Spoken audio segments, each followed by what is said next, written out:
most terrible sacrifices. It is not a sign of ignorance, but of courage. Commander Park nodded. Humans smile for many reasons, sometimes from happiness, sometimes to hide pain, and sometimes because facing fear with determination is what makes us human. Ambassador Juan approached with the Confederation Council following behind him.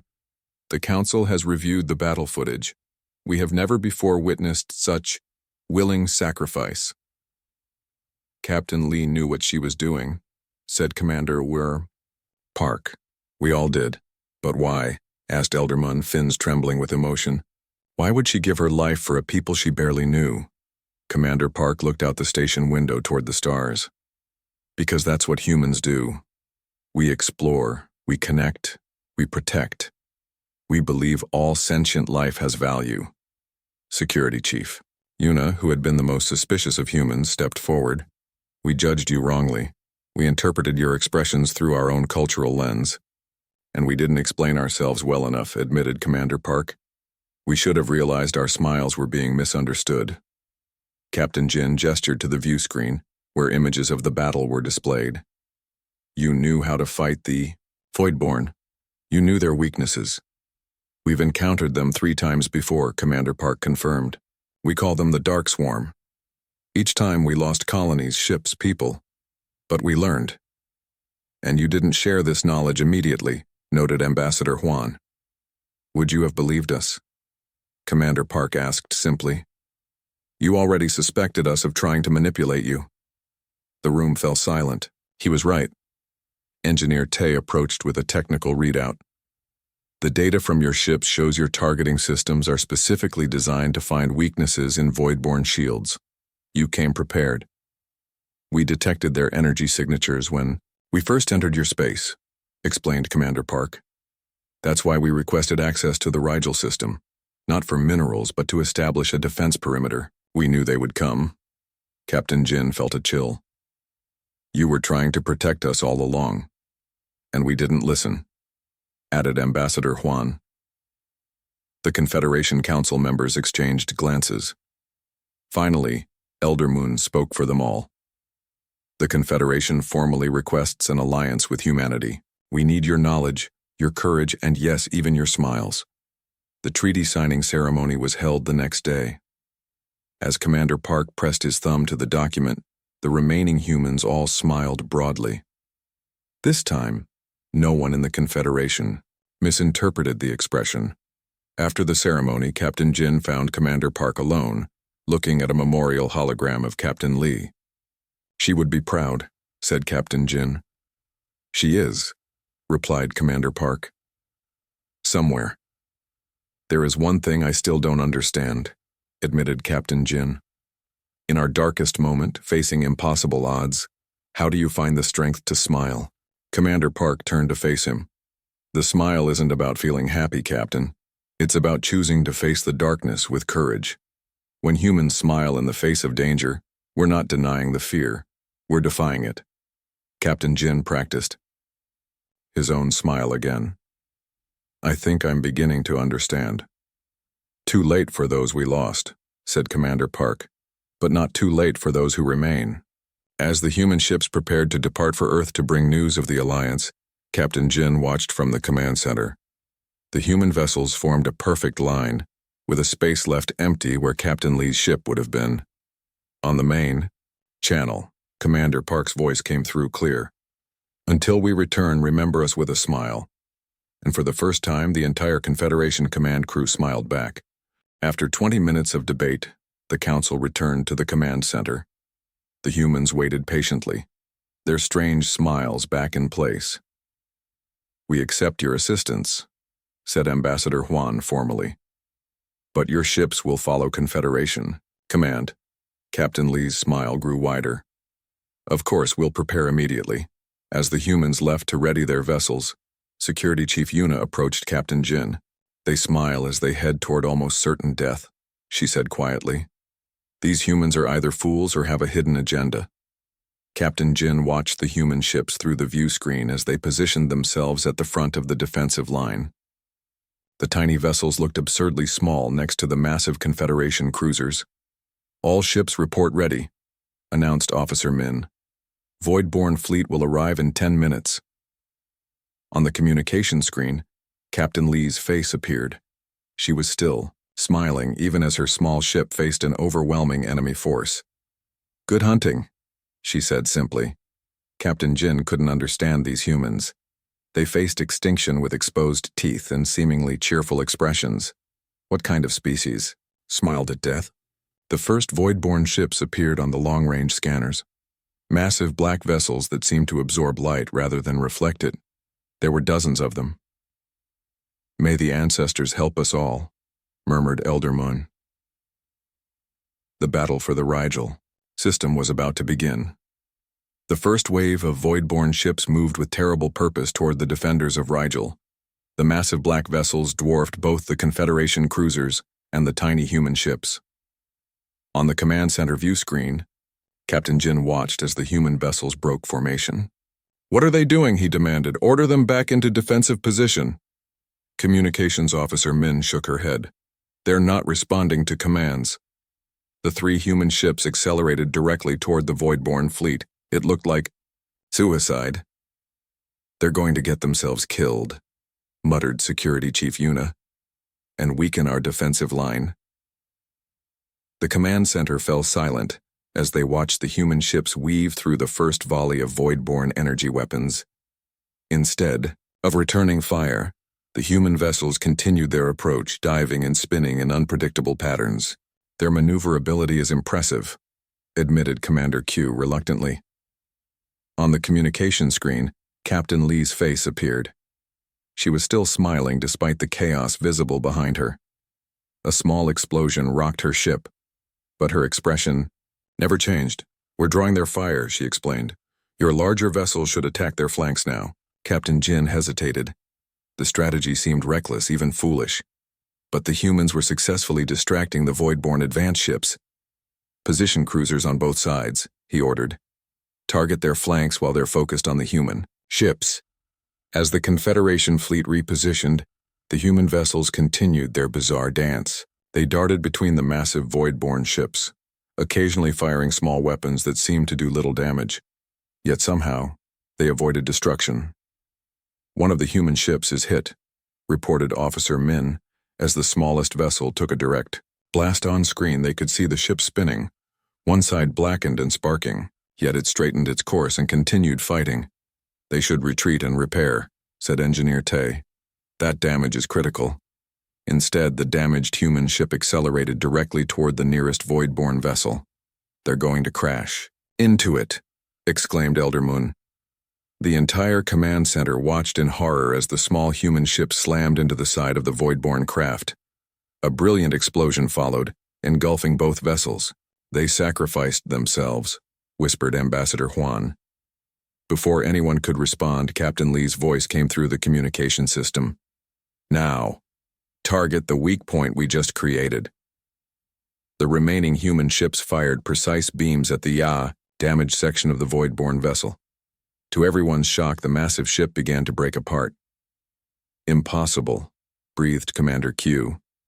"Our weapons have never penetrated their hulls so easily."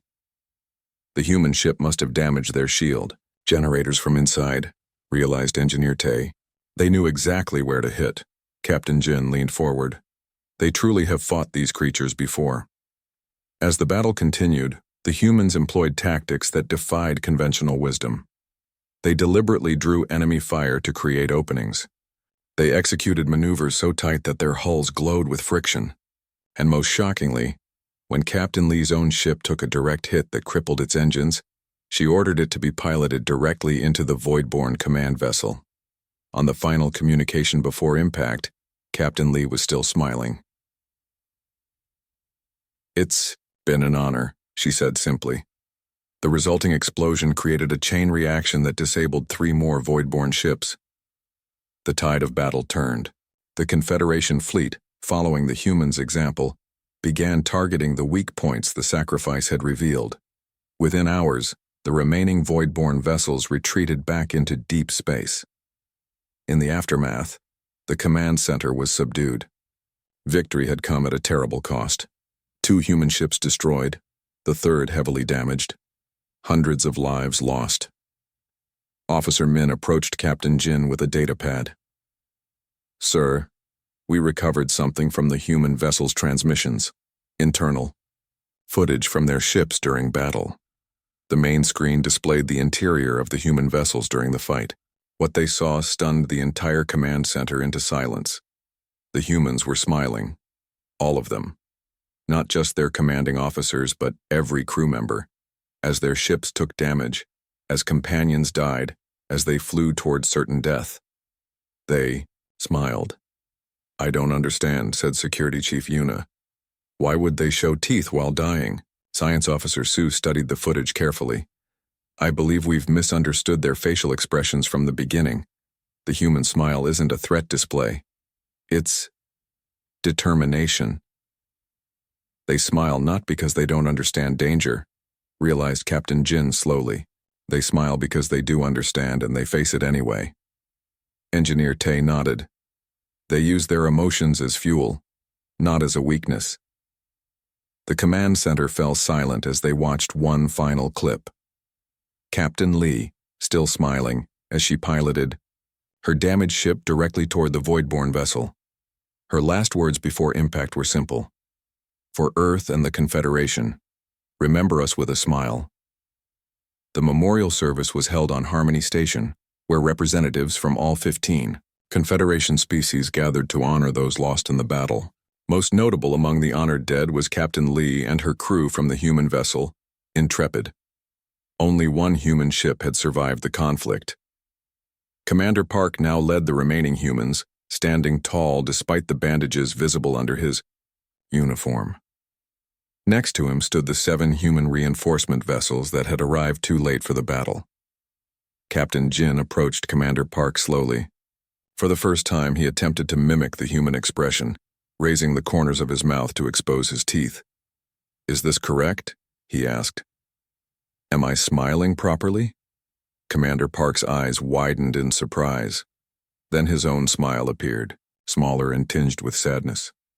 "Yes, Captain, that's a smile." Around them, other Confederation representatives watched with a mixture of curiosity and newfound respect. "We didn't understand until it was too late," said Captain Jin. "We thought your expressions were threatening, your laughter was mockery, your actions were reckless." "Cultural differences," replied Commander Park. "We thought your species was just extraordinarily serious." Science Officer Su stepped forward, holding a data tablet. For days, she had been studying all available information about humans. "We've analyzed your historical record, Go," she said. "Throughout human history, you smile before your greatest achievements and your aggressive intent." Captain Lee's mouth stretched wider, exposing more teeth. Several council members leaned away from her. "We seek this information only to ensure our ships don't trigger your automated defenses," Captain Lee explained. "We have provided equal information about our own systems. They also request access to the Rigel system," continued Captain Jin. 3 habitable planets rich in rare minerals. The council chamber filled with murmurs. The Rigel system was valuable territory on the edge of Confederation space. "Why do you need access to these specific planets?" asked Elder Moon of the aquatic delegation. Officer Park leaned forward. "Humans require certain elements for our colony development. Our scans show these planets have ideal conditions. And you smile as you ask for our most valuable unclaimed territory," observed Security Chief Yuna coldly. Captain Lee tilted her head. "Smile? Oh, you mean this facial expression?" She pointed to her mouth. "This is not aggression. Humans smile to show friendliness." The council chamber grew silent as members processed this information. "You bare your teeth as a sign of peace?" asked Ambassador Huan, eye stalks quivering in disbelief. "Yes," confirmed Diplomat Kim. "It's a universal human gesture of goodwill." Elder. Mun's fins rippled with suspicion. "Every predator species shows teeth before attacking. This claim contradicts basic evolutionary principles." The humans exchanged glances. Then all 3 suddenly erupted into sharp barking sounds, their laughter. Several council members activated their defensive shields in alarm. "I apologize," Captain Lee said when the sound stopped. We sometimes laugh when something surprises us. It's not meant to frighten you. These humans make no biological sense, whispered Science Officer Sue to Captain Jin. Their physical responses contradict their stated intentions at every turn. Ambassador Juan called for order. We will now perform the sacred silence as is our custom before important decisions. All Confederation members lowered their heads and entered the traditional 1-minute silence that preceded major votes. The humans attempted to comply, but halfway through, Captain Lee's face twitched. Officer Park made a small snorting sound. Within seconds, all 3 humans were making their barking laughter sounds again. The council chamber erupted in outrage. They mock our sacred traditions, shouted Elder Moon. This proves they cannot be trusted. Security Chief Yuna rose from her seat, hand moving toward her ceremonial weapon. Captain Lee raised her hands. We deeply apologize. Sometimes humans have difficulty controlling laughter when we're trying not to laugh. It's a strange psychological response. You laugh at our sacred rituals? Ambassador Juan's voice was cold. No, not at your ritual, insisted Diplomat Kim. We respect your customs, it's just... The timing is unfortunate, concluded Captain Jin, trying to salvage the situation. Perhaps humans express respect differently than we do. Security Chief Yuna was not convinced. They request our resources. They demand information about our defenses. They disrupt our sacred ceremonies. And they continuously display threatening facial expressions while claiming peaceful intentions. The council voted to delay any decisions about the Rigel system access. When informed, Captain Lee maintained her tooth-displaying expression, which many council members interpreted as defiance. We look forward to further discussions, she said. We have much to learn about each other. After the humans departed, Ambassador Juan addressed the council. These creatures are unpredictable. Their words say one thing, but their bodies communicate another. They could be dangerous, agreed Elder Moon, or simply incomprehensible. Captain Jin watched the human ship depart from the station view screen. Something about these aliens troubled him deeply. Not their technology or their requests, but their strange, constant expressions that never seemed to match the situation. What kind of species smiled at everything, even tension, even conflict?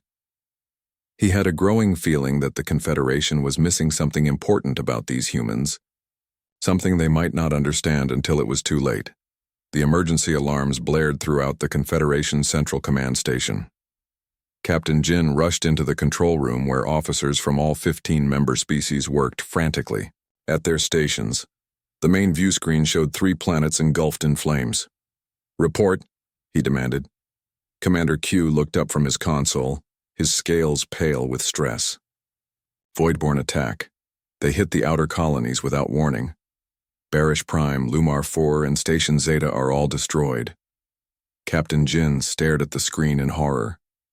The Voidborn were ancient enemies of the Confederation, mysterious, powerful, beings who appeared suddenly to attack before disappearing back into deep space. They hadn't been seen in over 50 cycles. Casualties? He asked quietly. Nearly 1 million confirmed dead, replied Officer Min. 3 more colony worlds report Voidborn ships approaching. The doors to the command center slid open. Security. Chief Yuna entered, escorting the human delegation. Captain Lee, Officer Park, and Diplomat Kim stood awkwardly as all eyes turned toward them. What are they doing here? Demanded Elder Moon. This is a Confederation security crisis. Captain Lee stepped forward. Her face displayed the tooth-bearing expression that still unsettled most Confederation members. We picked up the distress signals. We've come to offer assistance. Security Chief Yuna scoffed. What can 3 small human ships do against the Voidborn? This is not your fight. We've faced similar enemies in our space, Officer Park explained. We may have tactics that could help. Captain Jin studied the humans carefully. The tooth display, the smile as they called it, seemed inappropriate for such a grave moment. Yet their offer seemed genuine. The Voidborn fleet is approaching the Rigel system, reported Commander Q. The same system the humans requested access to. The room grew tense. Several officers glanced suspiciously at the human delegation. You think we led them here? Diplomat Kim asked, noticing the looks. The Voidborn are not our allies. Convenient timing, muttered Security Chief Yuna.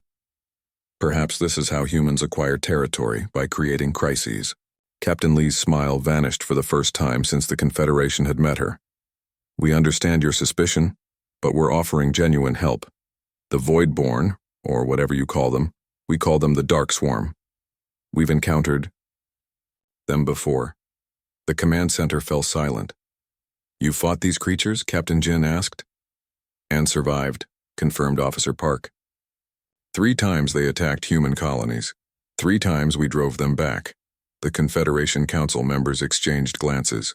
In 15,000 cycles, no species had successfully repelled a Voidborn attack. Ambassador Huan approached the humans. If you have fought these beings before, why did you not mention this earlier? We didn't know they were the same species until we saw the scanner readings, Captain Lee explained. Different part of space, different name, but the energy signatures are identical. Elder Mun's fins fluttered with doubt. 3 small human vessels cannot stand against a Voidborn fleet. We've called for reinforcements, said Captain Lee. 7 more ships will arrive within 6 hours. Until then, we offer our vessels and knowledge. The Confederation Council withdrew to deliberate. Heated arguments erupted immediately. We cannot trust them, insisted Security Chief Yuna. This could be an elaborate trap.